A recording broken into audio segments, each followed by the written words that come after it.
of the race. And so he argued that blacks and whites are all descended from Adam. Here's a quote: "It certainly is the teaching of the Bible that all men are from one original stock. He hath made of one blood all nations of men." Now, I just note this. I mean, one, he wrote an article on the subject, but sometimes people aren't really familiar with what the Southerners held on these matters.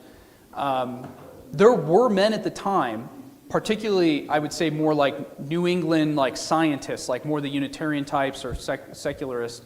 They were actually arguing for different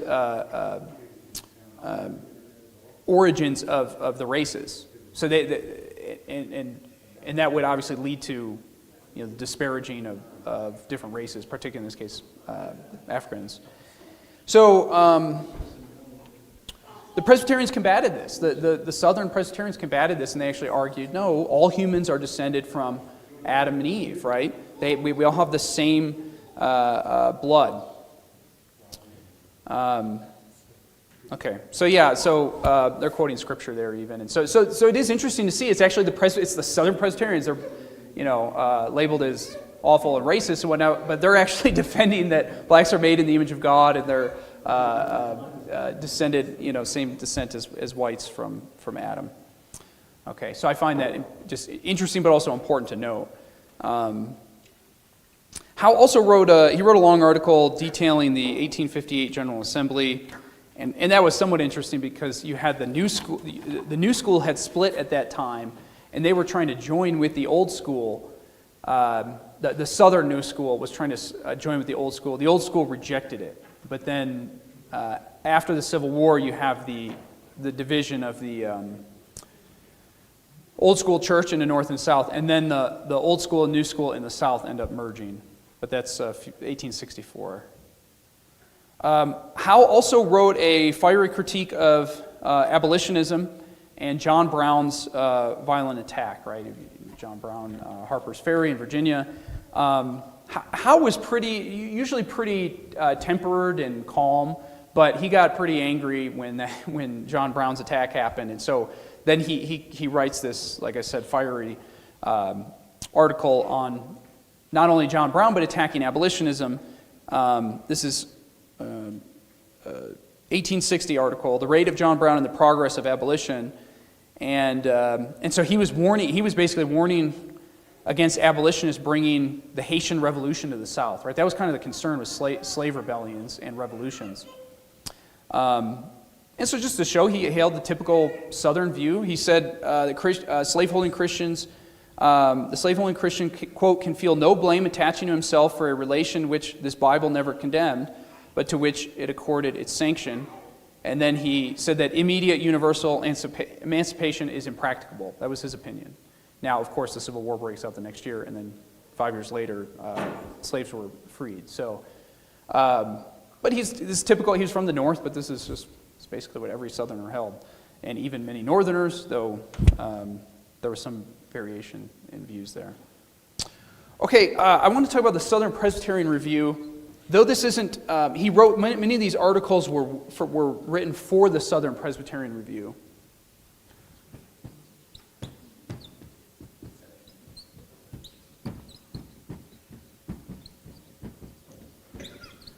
And this is an important journal. You've probably heard, I mentioned before, it's been a while, but mentioned the Princeton Review, though it actually had a few different names, the Biblical Repertory and Princeton Review, and I can't remember all of them, but they changed it a few times. But the Princeton Review was the big one, and that was started by Charles Hodge, and you had contributions by Archibald Alexander, but also others. And so, as part of the influence of Princeton, they had their journal, and as part of Columbia's influence, they had the Southern Presbyterian Review, though it wasn't officially tied with the seminary. The Southern Presbyterian Review was founded in 1847 by George Howe, father of Columbia Seminary, along with James Henley Thornwell and Benjamin Morgan Palmer. So 3 pretty big names. So 1847, and this really was an alternative to the Princeton Review. Not that they had a huge problem with the Princeton Review, they just thought they needed a Southern journal. and something associated with Columbia. So this was a quarterly journal, so it came out 4 times a year. It was published by the Synod of South Carolina, and the years were June of 1847 through October 1885, so almost 40 years. There's a lot. I mean, you can read a ton of articles there. They're all online. You can find them for free in PDF form. The journal was overseen, according to its title page, by, quote, an association of ministers in Columbia, South Carolina. Well, that included Howe, Thornwell, and Palmer. So it was overseen by the ministers, published by the Synod. This is the first cover, the first journal edition. It said on the back, quote, that it was devoted mainly to the exposition and defense of the doctrines and polity of the Presbyterian Church. Well, you can see, and we've talked about this some before, but the Southerners sometimes had some different views on some of these matters, especially polity, and so they wanted it to cover these things. They wanted an alternative to Charles Hodge in the Princeton Review. And so even Thornwell said that he wanted this journal to cover subjects such as eldership, boards, and agencies, which that I'll get into that a little bit probably another week, where this is kind of the source of the debate between Thornwell and Charles Hodge. And actually the Southern Church ends up going with Thornwell's view later on after the split, because these debates happened prior to the Old School split, because it was prior to the Civil War. But really, so like even the PCA really follows Thornwell's views and these Southern distinctives on church polity. So there are some differences between, say, like the PCA and the OPC, because the OPC came out of the Northern Church. Thornwell himself wanted this to be a free journal, unlike that of Princeton. So Princeton charged for the journal. Remember, we talked about R.J. Breckinridge some, the Kentucky Presbyterian, and Thornwell wrote a letter to him. And so, I mean, this is one cool thing, is when you learn about these guys, you can see they often had letters to one another and private letters. But here's what Thornwell said to Breckinridge. He said, quote, "We shall not, like Princeton, put an extinguisher upon any candle that emits any light." He's referring to charge. He didn't want to charge for it. But he also didn't want to have anonymous articles. He said, for a general rule, quote, "No man ought to write who is not willing to be responsible for what he says." Now that's Thornwell's thought. He said they shouldn't normally be anonymous, but that's actually not what happened. Most of the articles in the Southern Presbyterian Review were anonymous. The names were not given until January of 1879. So for most of the history, they were anonymous articles. And the same goes for the Princeton Review. So we think we know who wrote most of them, but sometimes there are some that are questionable as to who wrote which article. So that raises some challenges for doing history and trying to know who said what if you have all these anonymous articles. But obviously with private letters and things, sometimes we can figure them out pretty easily. So who contributed the Southern Presbyterian Review? Well, regular contributors included Thornwell, Palmer, George Howe, Thomas Smith, maybe mention him more in a moment, and then Robert Louis Dabney from Union. So you had big names, right? All the big names in the South. You also had other contributors, R.J. Breckinridge, Thomas Peck, who I'll mention another time. He was from South Carolina but taught at Union after Dabney. Stuart Robinson, another Kentucky Presbyterian. B.M. Smith, Benjamin Mosby Smith, that was Dabney's brother-in-law. He taught at Union. J. Leighton Wilson, I'll mention him again today. And then Joseph Ruggles Wilson, that's father of Woodrow Wilson, so he wrote for the magazine, the journal. And then even B.B. Warfield wrote for it, the Southern Presbyterian Review in the early 1880s. It ended in 1885, and Warfield was kind of getting his career started at that point. And he had Southern ties. He was grandson of R.J. Breckinridge, but he grew up in the North. So, but he was willing to write for the Southern Presbyterian Review. And I think they occasionally had those outside the South that wrote for it. But it definitely had a distinctive Southern flavor to it compared to Princeton, which was more diverse. I mean, it was especially northern, but had Southerners write some.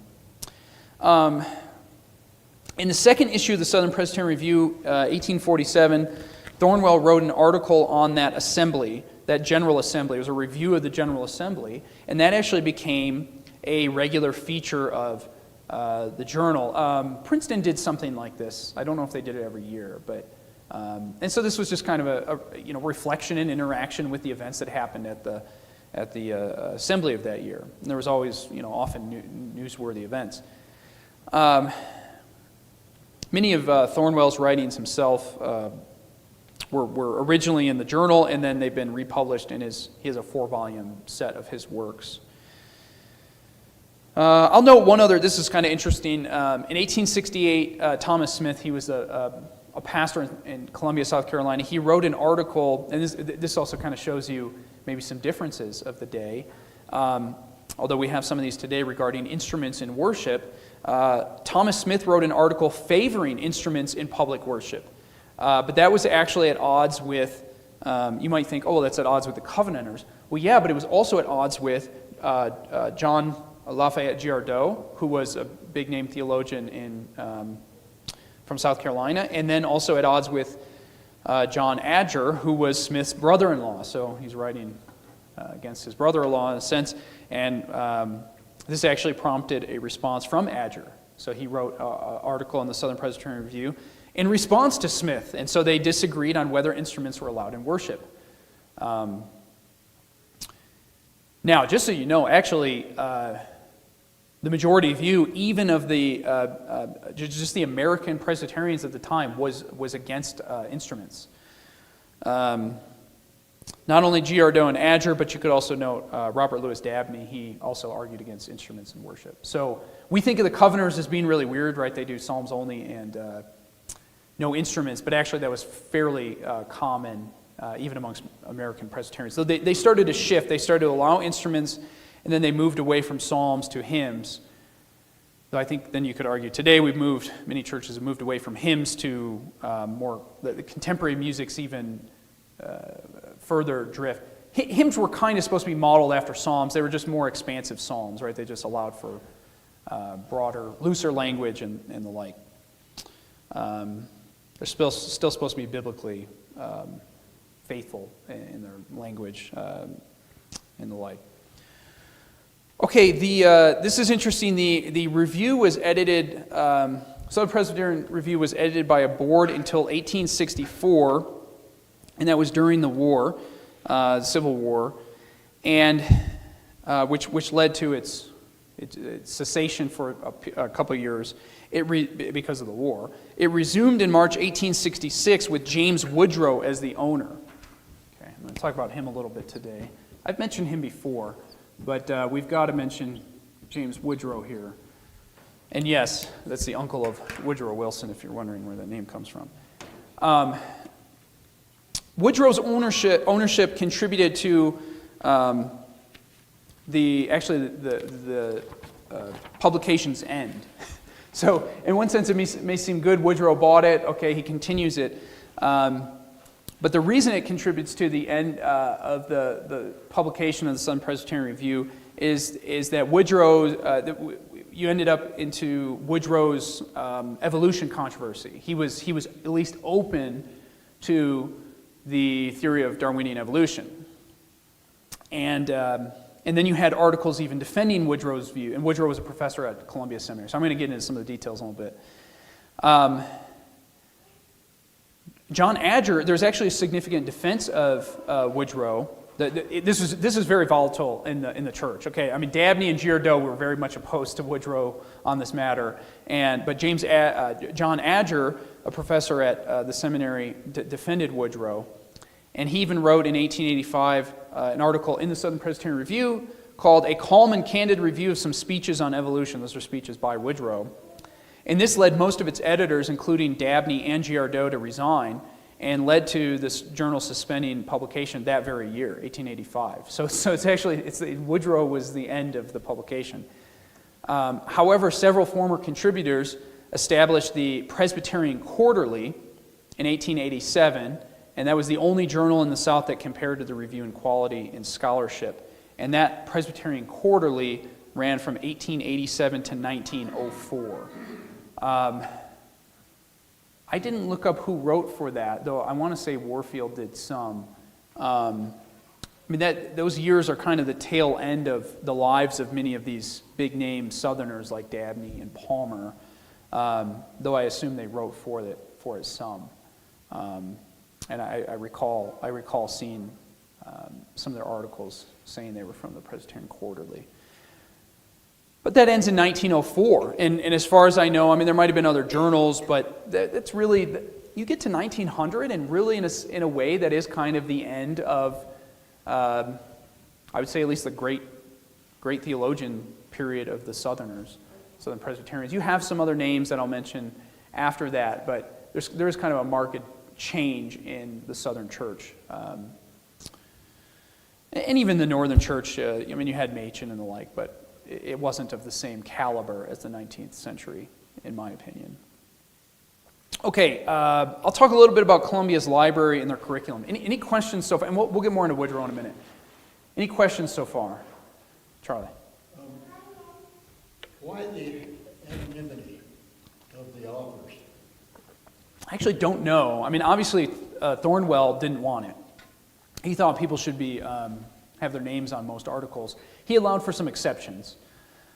But yeah, I don't know exactly why they ended up going with anonymous articles, so no names. Was it mostly a debate review journal, or was it meant to instruct laymen? They covered everything, but yeah, it was. I'm not going to say it wasn't to instruct laymen, because I don't think it was limited to ministers, but reading it and the like. But it definitely, there were debates and the like. I just haven't seen an explanation, and Princeton did the same thing. My only thought would be that they just didn't want, they wanted this would be the main positive I could think of, is if you want the arguments considered and you don't want it associated with certain names.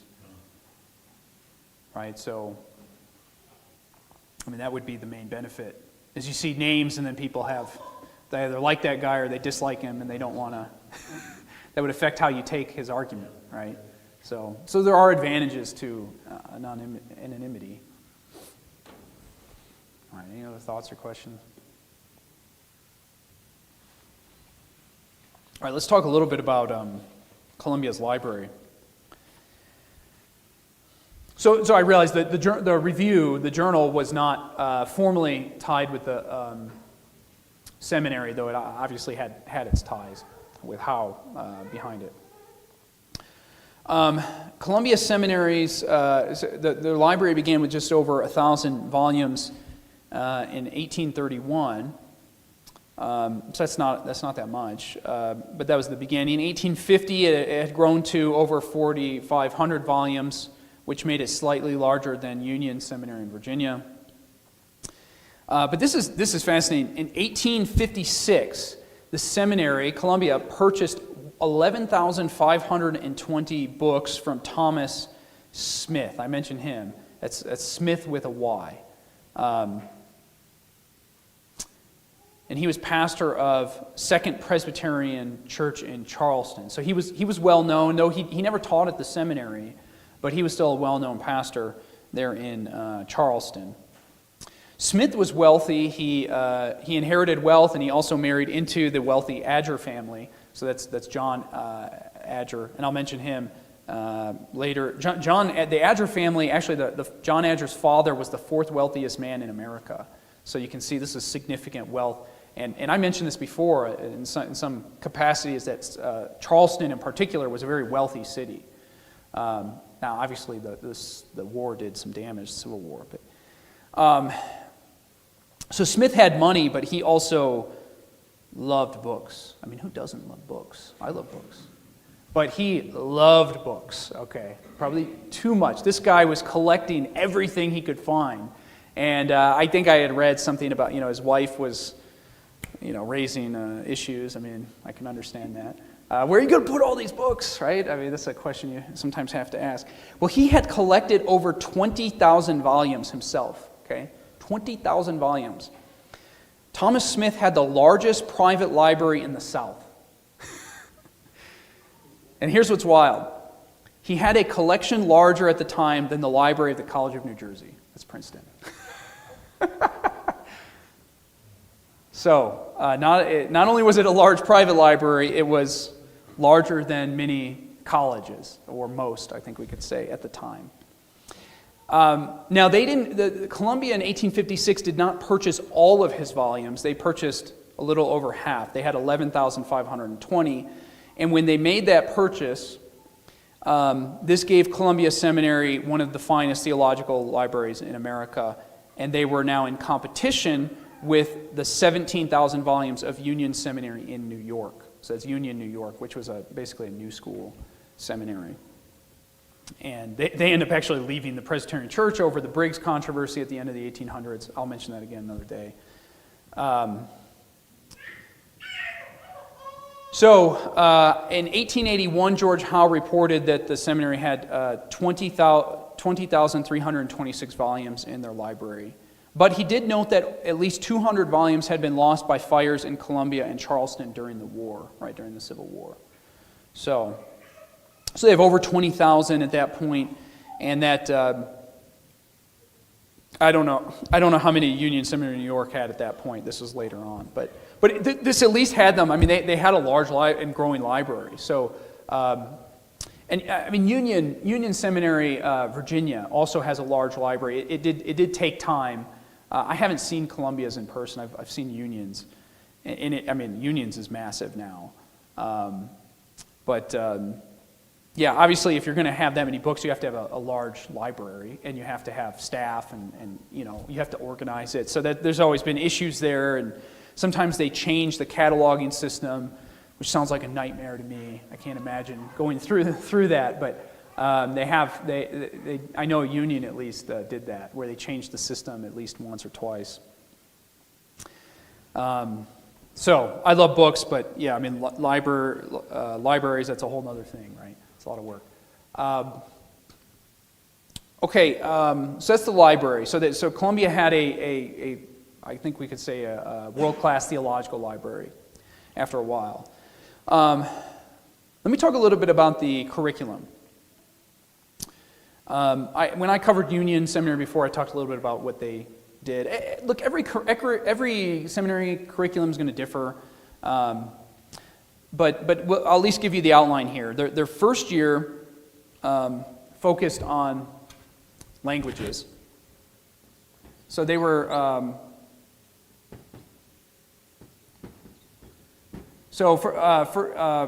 first year was biblical languages.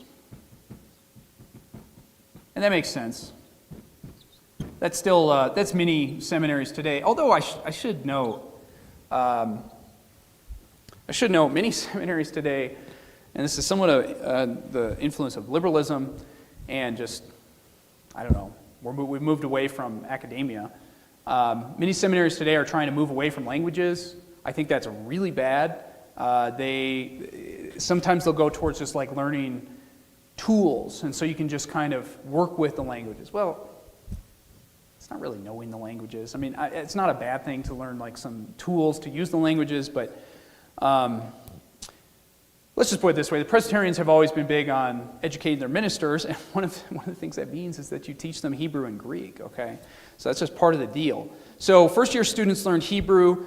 You have to remember they were coming in at this point, at least early on. They already knew Greek and Latin from their college and youth studies as youth. And so they didn't need to learn Greek afresh. They were learning Hebrew.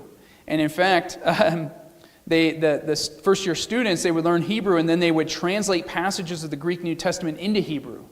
So they don't really do that anymore, but that's challenging. Now today you have you could work with the Hebrew Old Testament, then you do have the Greek translation, the Septuagint, so you could see both. The second year they would give some attention to church history, but they really focused on systematic theology. So second year was systematic theology, heavy dose. Also, like I said, church history. And church history ties with systematics. That makes sense if you're studying, and we see this even now. We're studying church history, but we get into theology all the time. It comes up. So you can't, those two are interconnected. I mentioned one of the professors besides Howe. You had Aaron Leland, and he used Turretin's Institutes in Latin, okay, in Latin. And that's what Dabney had been using at Union in Virginia, and it's also what Charles Hodge had been using at Princeton. So Turretin, you can go get Turretin today, the English version, it's good. It's scholastic theology, so it's sometimes a little challenging, but it's good stuff. And you just see that was massively influential on American Presbyterianism. They were reading Turretin, Francis Turretin. However, I will note Thornwell in 1856, because he does become a professor for a little bit at the seminary, not too long, a few years. He replaced Turretin not with a later theologian, he actually replaced Turretin with John Calvin. So he was going back to Calvin's Institutes. And that maybe gets into one issue where Thornwell and then especially John Adger were taking more of Calvin's view of the Lord's Supper. I think I got into this once before. And this differed a little bit from Dabney and Hodge, who were sticking with Turretin. So there were some disagreements theologically between, say, Calvin and Turretin. So it is interesting that they moved to Calvin and that maybe you can see that division then between Columbia Seminary teaching Calvin and his institutes, and then Union, Virginia teaching Turretin, and eventually Dabney. They go to Dabney's systematics once he leaves. Third year, they would teach pastoral theology.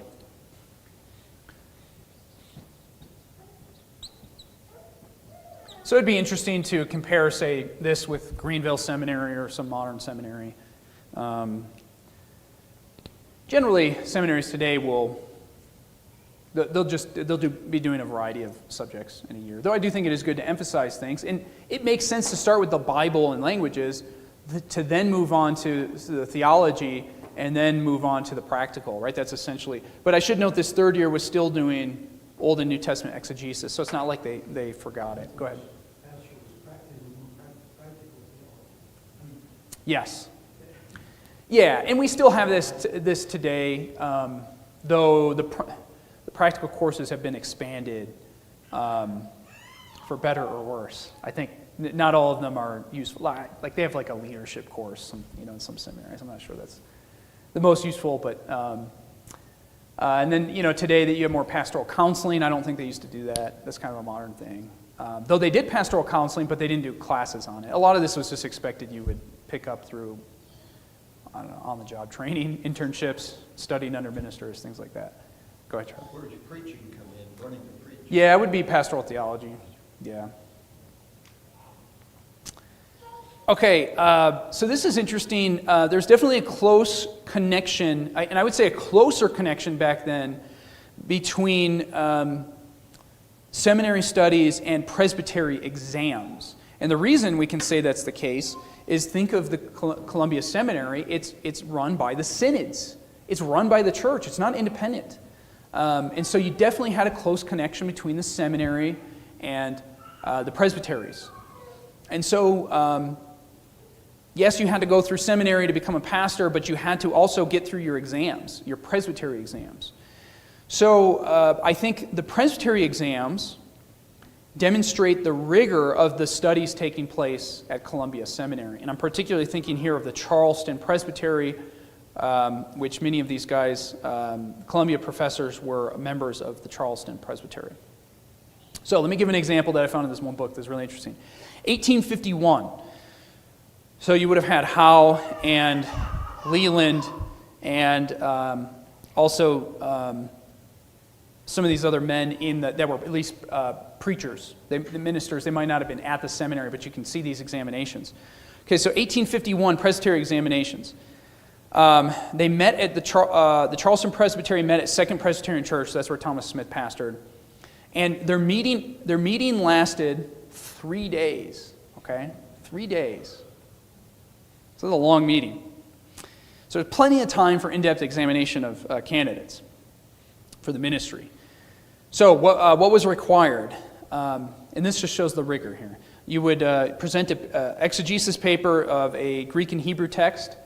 You would present a paper in Latin. They got rid of that one eventually, obviously. A theological paper, and then you would also be examined, candidates would be examined by the presbytery. So the moderator, as far as the exam goes in particular, the moderator examined the candidates in personal piety and then also why they wanted to enter the ministry. And then the ministers assigned certain topics, or were assigned certain topics on which they would examine candidates. So in 1851, here's the specifics. George Howe and B.M. Palmer examined candidates in ancient languages, including Hebrew. So they're actually on the floor examining you on the languages. They don't really do this, at least not in the PCA. There's a pastor at Stony Creek, James Dunwoody. He examined in natural sciences, including mathematics. Yeah, we don't do that one anymore. Thornwell and Girardeau examined in moral sciences, which that would have been philosophy, rhetoric, and logic. Now, I'll tell you, I'm familiar with Thornwell and Girardeau, and getting examined on philosophy, rhetoric, and logic on the floor would probably be intimidating by those two guys. Thomas Smith, Edward Palmer, that's the father of B.M. Palmer, and Girardeau examined in natural theology and religion. Aaron Leland, B.M. Palmer, and John Adger examined in evidences of Christianity. Leland and Thornwell examined in Christian theology. Smith, so that's Thomas Smith, and George Howe examined in the sacraments. And then finally, Thornwell, Smith, and Palmer examined in church history, church government history, and pastoral care. So it sounds like an intense presbytery meeting, huh?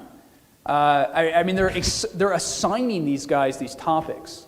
I don't know how much they use committees. They were doing all this on the floor. So one thing I think is this is very intense. You can contrast this with much of modern Presbyterianism. I think some modern Presbyterian exams barely ask any questions on the floor.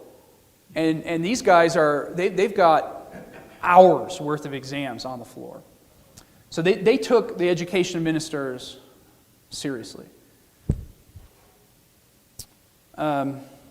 Okay, any thoughts on that? I'm going to move on to a guy named John Layton Wilson, unless anybody has any thoughts. But I just think that's fascinating. Yeah, go ahead. Sort of a random thought. When I was at Princeton, for the graduation ceremonies, the valedictorian gave a speech in Latin. I hope he wrote it before he gave it, but yeah. Yeah, and they used to do, in some places still do the diplomas in Latin, right? Reflecting that. Yeah. Okay. I want to talk about John Layton Wilson, and he was a missionary. He didn't. I don't think he taught at the seminary, but he was important. He graduated from Columbia. His years are 1809 to 1886. He was raised in Sumter County, South Carolina. He graduated from Union College in New York, but then he was part of the first graduating class of Columbia Seminary in 1833. And he and his wife became missionaries to West Africa in 1835. So it's to West Africa. I'm going to mention him here just so you know why I'm explaining. He's one of the more famous graduates. He was on the board at some point, and he's just a big name. There's actually been law colleges reprinted some of his writings recently, so I just commend him to you. He's great. He was considered one of the wisest, if not the wisest man in the Southern Church. He actually inherited. The Wilsons opposed the slave trade. So they go to West Africa, they oppose the slave trade. Wilson actually inherited 2 slaves from his mother and then another 36 slaves from his wife, Jane Bayard, in 1834. And as they're preparing to go to West Africa as missionaries, they prepared to free their slaves and they were going to send them either to the north in the U.S. or to Liberia. But I should note, part of the challenge was in the 1820s, there were laws in Georgia and South Carolina prohibiting freed slaves from remaining in the state. So the states didn't prohibit freeing them, but they said if you free them, you have to send them elsewhere. So most of the slaves that the Wilsons freed chose to go to Liberia. Right? Liberia was established by U.S. colonization. Though two men chose to remain on the Wilson slave settlement while receiving pay. And so this was kind of a middle way between slavery and freedom. So they stayed. The Wilsons returned to America in 1852 because of poor health. And in 1856, they lived in New York because John Leighton Wilson was the secretary for the Board of Foreign Missions for the Presbyterian Church. That's the old school. So that's before the Civil War, before the split. So that just shows you his influence. They wanted him to be secretary for the Board of Foreign Missions. He also wrote a book called Western Africa, Its History, Condition, and Prospects. That's 1856, so if you want to read about any of the history there, you can.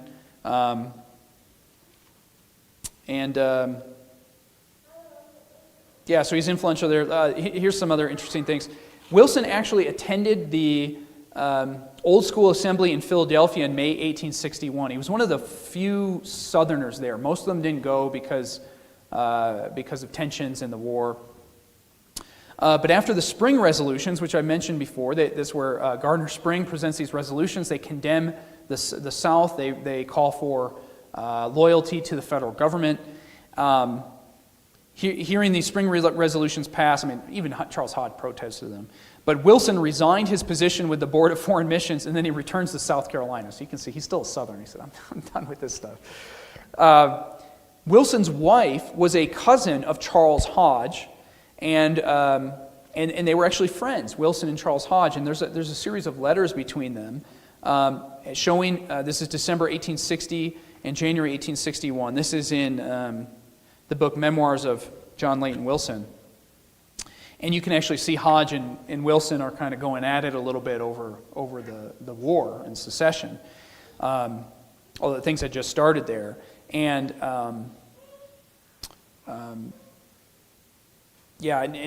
Hodge was just, he was expressing his dismay with Wilson's statements. And actually it all started with an article that Hodge had written that Wilson was responding to. This is also interesting. After the Civil War, Wilson received a letter in August of 1868 from the Northern Church's Secretary of Committee on Freedmen, and that was S.C. Logan. And Logan was asking about working together in building churches and schools for free blacks. So Logan was from the North, and he's saying, let's see if the Northern and Southern churches can work together here after the war. But Wilson was not too positive about this. And I just note this because Wilson, I think, was very much, seeking to do good for not only the Africans, but the Africans in the blacks in America. But here's what he said. He was very much, he was very critical of the Northern works of the Northerners. He said that that blacks had been, quote, deluged with Northern agents, end quote, that filled, quote, the minds of the Negroes with hatred and animosity toward their former owners. So he just thought that the North was poisoning things. That's his perspective. And he thought that blacks were leaving white Southern churches because Northern Presbyterians offered more financial support, but he expressed concern that this would make them dependent. And his view was that blacks were not, quote, not yet prepared to stand alone, and he said there was a great danger of giving them a separate church to themselves where they would, quote, lose sight of the great and fundamental principles of evangelical religion and in a comparatively short period land in outright heathenism. So you can see the difference between some of the Northerners and Southerners on these matters. And even in the South, and I mentioned this a little bit before, there was debate over how they were going to whether black Presbyterians would have their own churches, like a separate denomination, or whether they would be in the same synods and presbyteries. We won't get into all the details there, but you can see at the end of the day, Wilson was still very weary of the Northern motives. Okay, I will have to get into some of the other stuff next time on. What I want to cover is the rise of Columbian Seminary after this period, and its troubles after the war, which is the Woodrow controversy. I'll get into that next week, and then eventually the decline, because Columbia Seminary and its liberalism is very reflective of the decline of the Southern Church. It actually feeds it in many ways. All right, any final thoughts or questions? But yeah, if you do get a chance, you can look up Wilson. Like I said, there's some new books that are being printed of his that look good. I haven't gotten any of them yet. Okay, let's pray.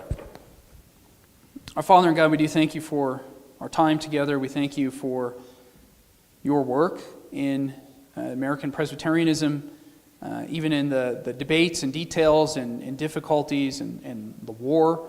All of these things, Lord, you are sovereign over them, and you direct them as you see fit. And so we pray that we would learn from these things and that you would guide us, help us to better understand the past, but also may such understanding lead us to better understand the present and the future, to act wisely, to please you with not only our lives, but our minds and how we think. Lord, we ask that you, by your Spirit, would work in us and prepare our hearts for public worship in a little bit, and we ask that you would just give us joy and fellowship together, and we ask these things in Christ's name. Amen.